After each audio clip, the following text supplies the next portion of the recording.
संगठनों ने लिखा पत्र, किसानों ने की फिर वार्ता की पहल।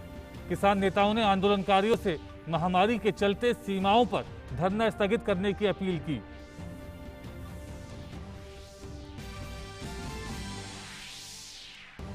एयर इंडिया के सर्वर पर साइबर अटैक, यात्रियों की दशकों पुरानी निजी जानकारियां हुई चोरी। एयर इंडिया ने जांच शुरू की, अपने पासवर्ड को किया रीसेट।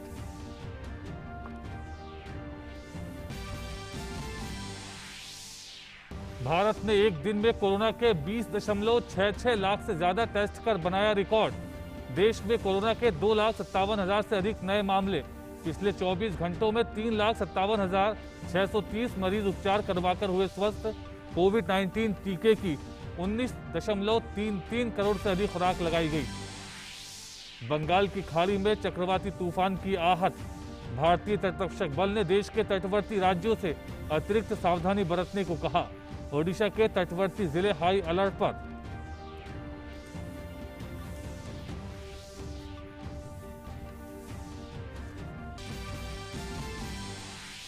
और नेपाल की राष्ट्रपति विद्या देवी भंडारी ने संसद को भंग करते हुए 12 और 19 नवंबर को मध्यावधि चुनाव का किया ऐलान। शेर बहादुर देउवा और केपी शर्मा ओली के प्रधानमंत्री पद के उनके दावे को किया खारिज। इजराइल फिलिस्तीन पर अमेरिका ने 2 राष्ट्र सिद्धांत के हल की वकालत की। संघर्ष विराम का किया स्वागत। इजराइल और फिलिस्तीन के बेहतर भविष्य को उपायों पर की चर्चा। अमेरिकी राष्ट्रपति जो बाइडेन ने इजराइल को समर्थन जारी रखने की बात कही।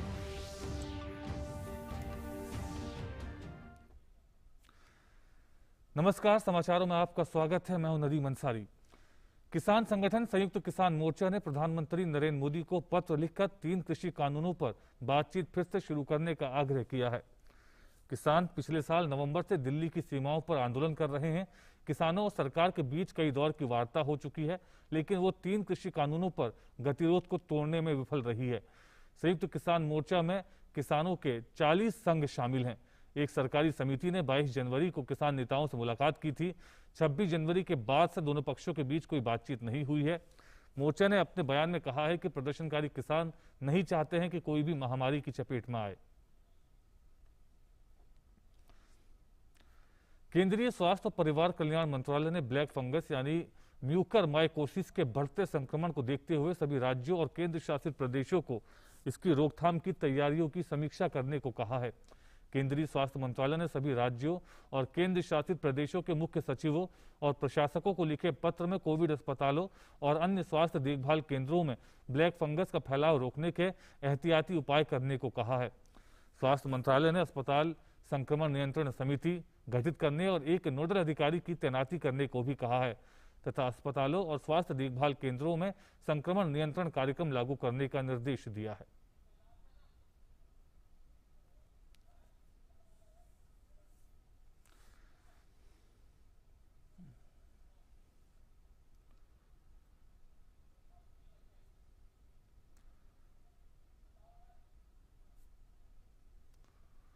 मध्य प्रदेश के मुख्यमंत्री शिवराज सिंह चौहान ने कोरोना वायरस की स्थिति पर अधिकारियों के साथ बैठक की।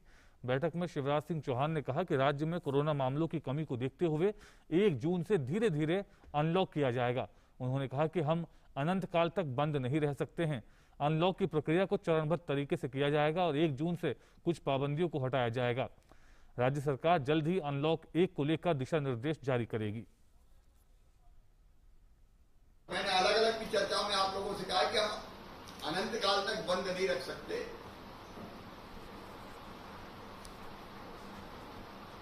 दुनिया भी हमको चलानी है, इसलिए हम अपनी स्ट्रेटजी पर विचार करके, क्योंकि 1 जून से हमको धीरे धीरे अनलॉक करना है। जो जिले सिंगल डिजिट में है उनके बारे में मैं आज अलग भी चर्चा कर लूंगा। क्या वहां कुछ चीजें उसके पहले भी हम खोलने का फैसला ले सकते हैं, मैं बाद में चर्चा करूंगा। उत्तर प्रदेश के मुख्यमंत्री योगी आदित्यनाथ ने इटावा में सैफई मेडिकल कॉलेज का जायजा लिया। योगी आदित्यनाथ ने अस्पताल में मरीजों से उनका हालचाल जाना। इसके साथ उन्होंने राज्य में कोविड स्थिति को लेकर अधिकारियों के साथ बैठक की।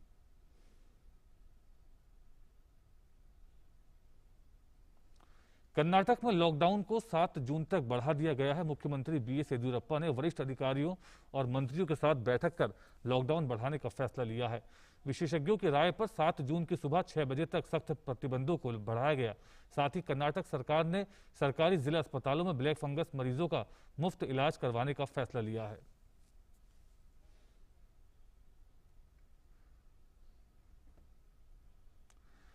केरल में लॉकडाउन को 30 मई तक के लिए बढ़ा दिया गया है। तिरुवनंतपुरम, एर्नाकुलम और त्रिशूर में ट्रिपल लॉकडाउन आज से वापस ले लिया गया है क्योंकि पॉजिटिविटी दर में कमी आई है।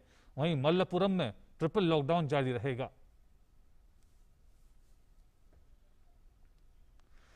गोवा में 31 मई तक कोरोना कर्फ्यू को बढ़ाया गया है। मुख्यमंत्री प्रमोद सावंत ने कल राज्य मंत्रिमंडल की बैठक के बाद फैसले की जानकारी दी।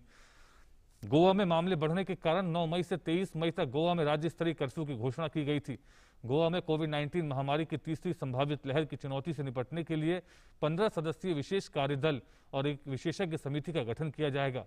एसटीएफ के अध्यक्ष मुख्यमंत्री और स्वास्थ्य मंत्री विश्वजीत राणे इसके उपाध्यक्ष होंगे। लद्दाख में लेह और कारगिल जिलों में कोरोना कर्फ्यू बढ़ा दिया गया है। लेह में 14 दिन जबकि कारगिल में 7 दिनों के लिए कर्फ्यू बढ़ाया गया है। मध्य प्रदेश की राजधानी भोपाल में कोरोना कर्फ्यू को 31 मई तक बढ़ाने का निर्णय लिया गया। कल भोपाल क्राइसिस मैनेजमेंट टीम की बैठक में यह निर्णय लिया गया। मध्य प्रदेश में 67,625 संक्रमितों का इलाज चल रहा है, जबकि संक्रमण दर कम होकर 5.6% पर आ गई है।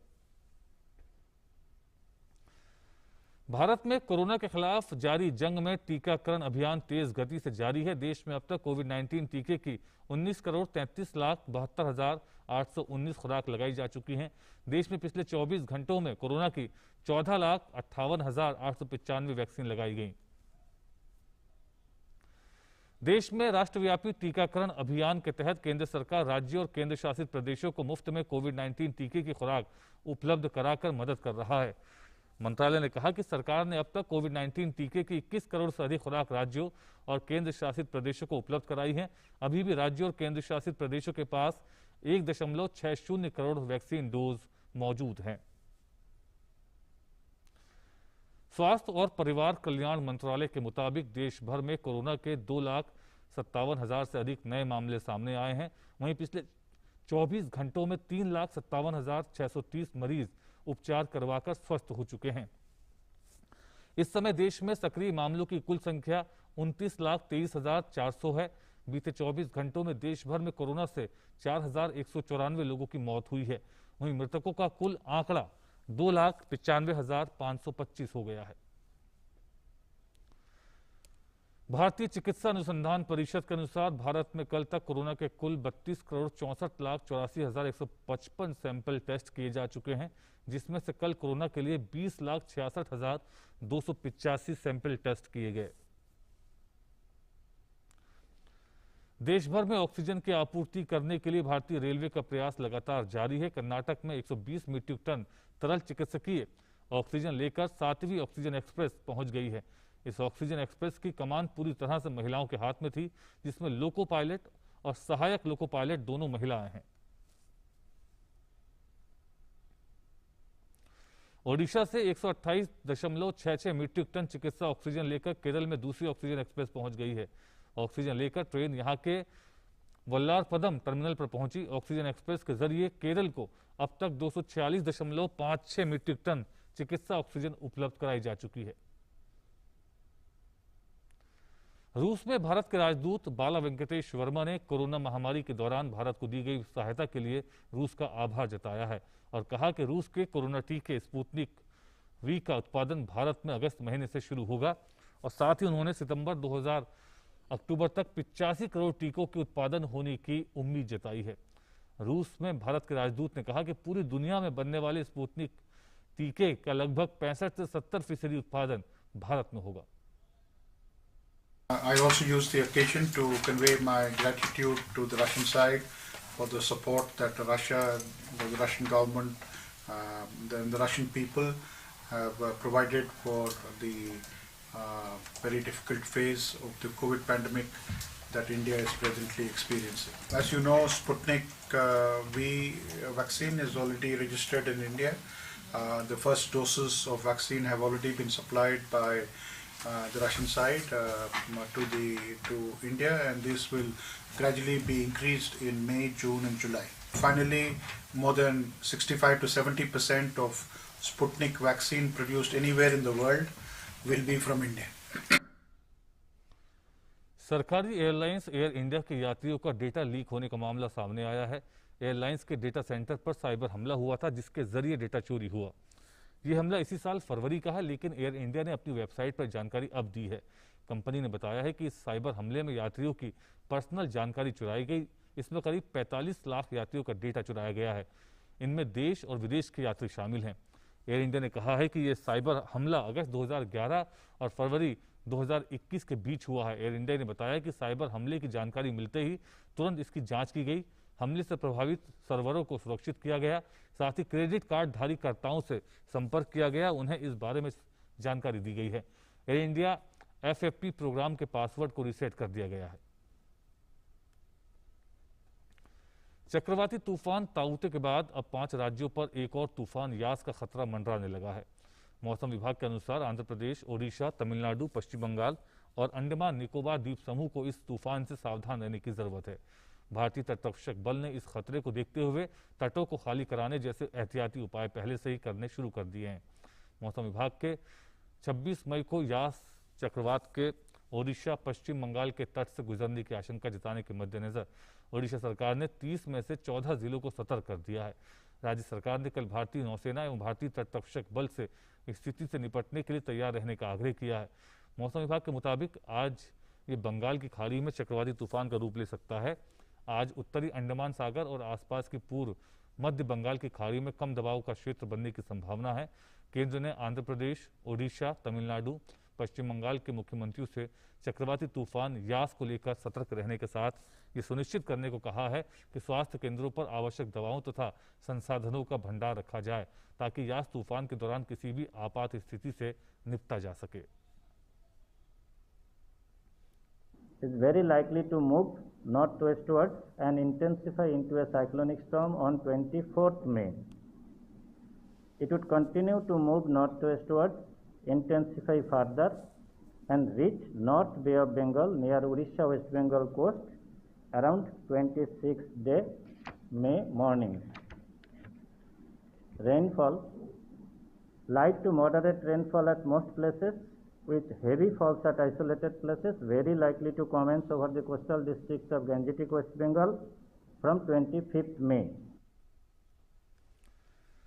चक्रवात यास के मद्देनजर राष्ट्रीय आपदा मोचन बल ने पश्चिम बंगाल तथा ओडिशा में अपने दलों की तैनाती शुरू कर दी है। NDRF के महानिदेशक सत्यनारायण प्रधान ने बताया कि हसनाबाद, संदेशखली, गौसाबा, काकद्वीप, सागर, दीघा, रामनगर, कोंटाई, डायमंड हार्बर, कोलकाता और हावड़ा में जवानों की तैनाती कर दी गई है। इसके अलावा पश्चिम बंगाल और ओडिशा के तटीय जिलों में यास तूफान और इसके संभावित प्रभावों के मद्देनजर अन्य दलों को हवाई मार्ग से बुलाने का फैसला किया गया है। इससे पहले केंद्रीय बल ने भीषण चक्रवाती तूफान ताउते के लिए कुल 101 दलों को तैनात किया है। अरब सागर में आए इस तूफान ने मुख्य रूप से गुजरात के तटीय क्षेत्रों और महाराष्ट्र तथा गोवा जैसे राज्यों को प्रभावित किया था। बीजेपी किसान मोर्चा के अध्यक्ष राजकुमार चाहर ने बताया है कि देश भर में किसान मोर्चा के कार्यकर्ता कोविड टीकाकरण अभियान में लोगों की मदद कर रहे हैं। इसके लिए हर एक जिले के एक केंद्र पर पार्टी के किसान मोर्चा ने हेल्प डेस्क बनाया है। उन्होंने ये भी बताया कि आज देश भर से सरकारी रिकॉर्ड खरीद गेहूं की हो रही है। मोदी सरकार किसानों के हितों के लिए प्रतिबद्ध है। किसान सम्मान निधि की 8वीं किस्त जारी करना हो या DAP पर सब्सिडी बढ़ाना, मोदी सरकार लगातार किसानों के हित में कदम उठा रही है। किसान के कल्याण के लिए समर्पित देश के प्रधानमंत्री माननीय नरेंद्र मोदी जी ने किसानों को 140% का अनुदान दिया और उस रेट का कोई प्रभाव उन्होंने नहीं पड़ने दिया। किसान को राहत दी, बहुत बड़ी राहत दी है। इसके लिए मैं उनको धन्यवाद देना चाहता हूँ। उसी कीमत पे मिलेगा? निश्चित रूप से जो कीमत बढ़ी है उसको सरकार वहन कर रही है और 1200 रुपये में ही वो बोरी अब मिलेगी। पहले संभावना थी कि वो 2400 रुपये में मिलने की स्थिति बन गई थी। लेकिन अब 1200 में मिलेगी। ये सब प्रधानमंत्री जी ने किसान के कल्याण के लिए किया है, उनके हित के लिए किया है। किसान की उनको चिंता है, मैं उनको धन्यवाद देना चाहता हूँ। हरियाणा में कह रहे हैं कि एमएसपी से ऊपर सरसों की खरीद निजी व्यापारियों ने की है और गेहूं की जो सरकारी खरीद चल रही है उसका आंकड़ा भी नए नए रिकॉर्ड बना रहा है। देखिए, सच्चाई कभी छुपती नहीं है। पहले दिन से हम ये कह रहे थे कि ये 3 कृषि विधेयक जो लाए गए हैं ये किसान के हित के लिए है, किसान के कल्याण के लिए है, किसान की आय को बढ़ाने वाले हैं। एमएसपी रहेगी, एमएसपी थी और आगे भी रहेगी, ये माननीय प्रधानमंत्री जी ने हमेशा कहा। देश के किसानों को विश्वास भी पूरा है।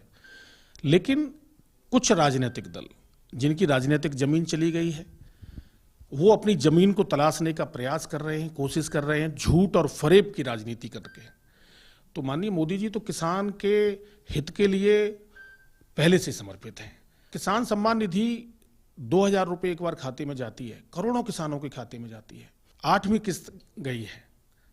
पूरे देश का किसान इससे खुश है और जानता है कि मोदी जी हमारे साथ खड़े हैं। बंगाल के मेरे किसान साथियों को पहली बार किसान सम्मान निधि का लाभ मिला है।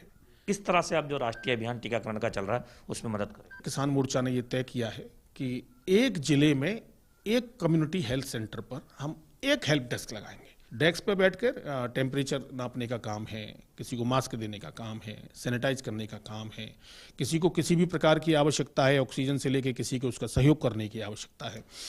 अगर वहाँ पे सेंटर पे, चाहे वो कोविड सेंटर है चाहे वैक्सीनेशन सेंटर है, अगर वहाँ लोगों को बैठने की मान लीजिए इंतजाम नहीं है, वो खड़े हैं, बड़ी भीड़ है, तो उनको छायादार जगह में बिठाना, आवश्यकता पड़ने पर टेंट भी अगर लगाना पड़ेगा हमें तो वो भी लगाना, और वहाँ पे कुर्सियाँ आदि डाल के, ब्रेंच आदि डाल के उनको बिठाना, आवश्यकता पड़ने पर राशन की किटें देना, दवाई की किटें उनको देना, हर प्रकार का जो भी संभव सहयोग होगा वो किसान मोर्चे का कार्यकर्ता करने के लिए तत्पर है। और सेवाई संगठन के माध्यम से जो माननीय राष्ट्रीय अध्यक्ष जी ने हमसे अपेक्षा की है, नड्डा जी ने, उसको गति देने का काम और उसको प्रभावी रूप से करने का काम, मानव सेवा करने का काम, जन सेवा करने का काम, ये भारतीय जनता पार्टी किसान मोर्चा ने लिया है। केरल में पारावूर से चुने गए कांग्रेस विधायक वीडी सतीशन विधानसभा में विपक्ष के नए नेता होंगे। मल्लिकार्जुन खड़गे द्वारा दायर रिपोर्ट की जांच के बाद आलाकमान ने सतीशन को विपक्षी नेता के रूप में चुनने का फैसला किया है। युवा विधायकों ने विपक्ष के नेता के रूप में सतीशन के नाम का पुरजोर समर्थन किया। इसे देखते हुए हाईकमान ने विपक्ष के नेता रमेश चेन्नीथला को सतीशन से बदलने का फैसला किया। नेपाल की राष्ट्रपति विद्या देवी भंडारी ने संसद को भंग करते हुए मध्यावधि चुनाव का ऐलान कर दिया है। मध्यावधि चुनाव 12 और 19 नवंबर को होंगे। शुक्रवार को नई सरकार बनाने की समय सीमा खत्म होने से पहले नेपाली कांग्रेस के अध्यक्ष शेर बहादुर देउबा और सीपीएन के सत्ताधारी पीएम केपी शर्मा ओली ने नई सरकार बनाने का दावा पेश किया था। देउबा ने 149 और ओली ने 153 सदस्यों का समर्थन होने का दावा किया था। नेपाली संसद में मौजूदा सदस्यों की संख्या 271 है। नेपाली संविधान के अनुसार बहुमत वाली पार्टी के नेता को राष्ट्रपति प्रधानमंत्री के पद पर नियुक्त करती है।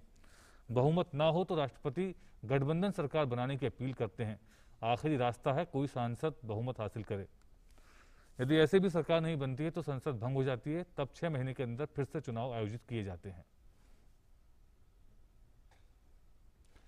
इजराइल हमास के बीच 11 दिन तक चले संघर्ष के बाद हुए युद्ध विराम का पूरी दुनिया ने स्वागत किया है।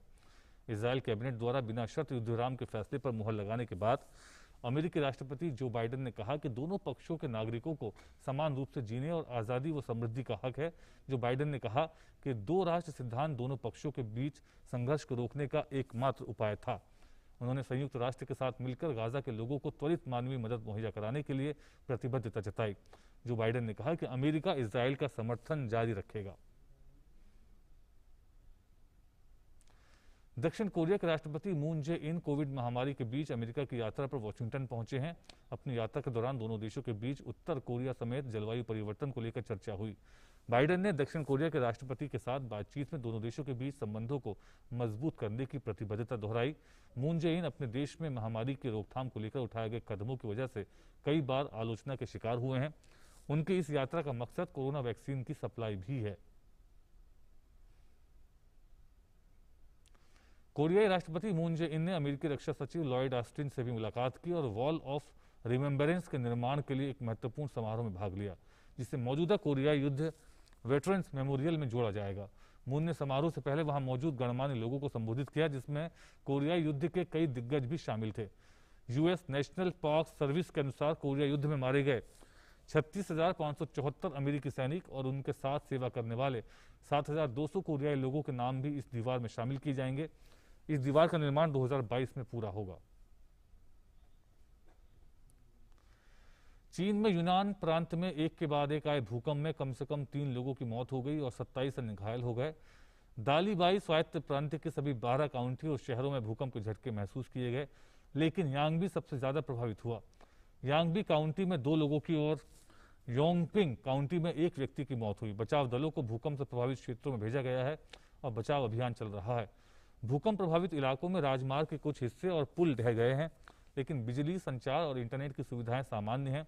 इसके अलावा उत्तर पश्चिम चीन के किंगघई प्रांत में 7.4 तीव्रता का भूकंप आया, लेकिन किसी के हताहत होने की खबर नहीं है।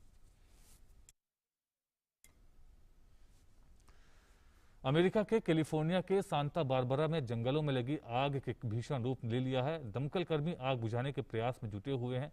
आग ने अब तक जंगल के नजदीक बने घरों को चपेट में लेकर राख कर दिया है। अधिकारियों का कहना है कि यदि हवा की गति थोड़ी कम हो जाए तो आग पर जल्द काबू पाया जा सकता है। हवा तेज होने की वजह से आग भी तेजी से फैलती जा रही है।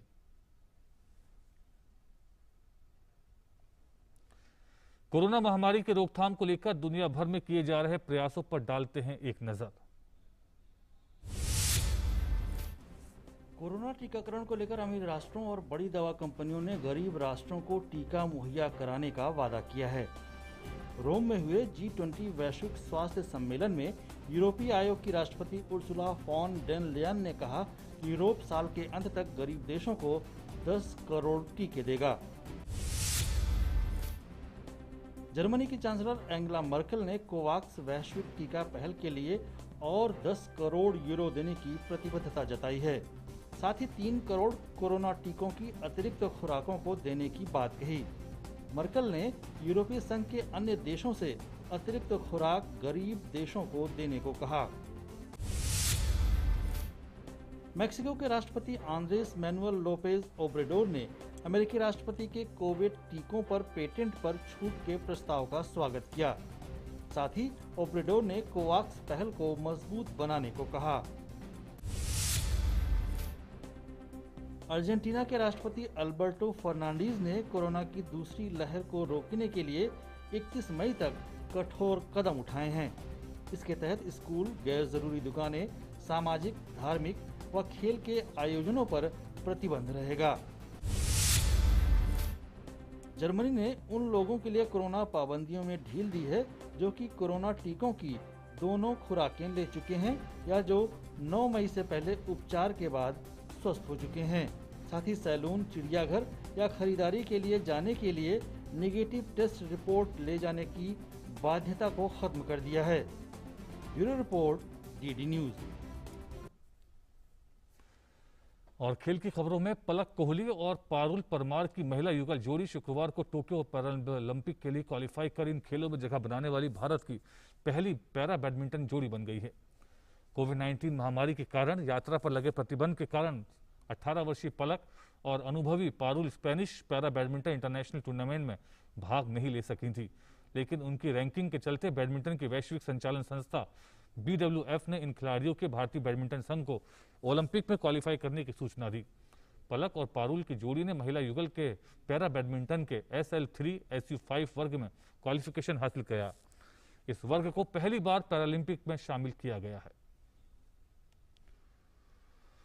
टोक्यो 2020 के आयोजकों के साथ 3 दिन की समन्वय बैठक के बाद अंतर्राष्ट्रीय ओलंपिक समिति के उपाध्यक्ष जॉन कोट्स ने कहा कि टोक्यो और जापान के अन्य क्षेत्रों में कोविड-19 मामलों के कारण आपातकाल लागू होने के बाद भी टोक्यो खेलों का आयोजन लगभग 2 महीने के बाद अपने तय समय पर होगा। आयोजकों की 3 दिनों तक बैठक के खत्म होने के बाद कोट्स ने ऑस्ट्रेलिया से ऑनलाइन संवाददाता सम्मेलन में कहा कि अगर स्थानीय चिकित्सा विशेषज्ञों ने ओलंपिक के आयोजन के खिलाफ सलाह दी तब भी इन खेलों का आयोजन होगा। जापान में 60 से 80% जनता 23 जुलाई से ओलंपिक खेलों को शुरू करने के पक्ष में नहीं है। अमेरिका की कोको गॉफ ने चेक रिपब्लिक की कैटरीना सिनिकोव को 7-6, 1-6, 6-2 से हराकर पारमा चैलेंजर टेनिस प्रतियोगिता के फाइनल में प्रवेश कर लिया है। ये पहली बार है जब कोको गॉफ ने किसी क्ले कोर्ट के फाइनल में पहुंची हैं। इससे पहले उन्हें इटालियन ओपन के सेमीफाइनल में हार का सामना करना पड़ा था। सिनिकोव के खिलाफ खेले गए इस मैच में पहला सेट टाई ब्रेकर में समाप्त हुआ, जबकि दूसरे सेट में कोको गॉफ केवल एक बार ही अपनी सर्विस बचाने में कामयाब हो पाई। तीसरे और अंतिम सेट में कोको गॉफ के पावरफुल फॉरहैंड के सामने सिरिकोवा टिक नहीं पाई और सेट हारने के साथ ही मुकाबला भी गंवा बैठी। अब आज होने वाले खिताबी मुकाबले में कोको गॉफ का सामना चीन की वांग क्यूयांग से होगा, जिन्होंने एक अन्य सेमीफाइनल में स्लोने स्टीफेंस को 6-2, 7-5 से हराने में सफलता पाई। और इसी के साथ इस बुलेटिन में फिलहाल इतना ही, लेकिन डीडी न्यूज पर खबरें लगातार जारी हैं। नमस्कार।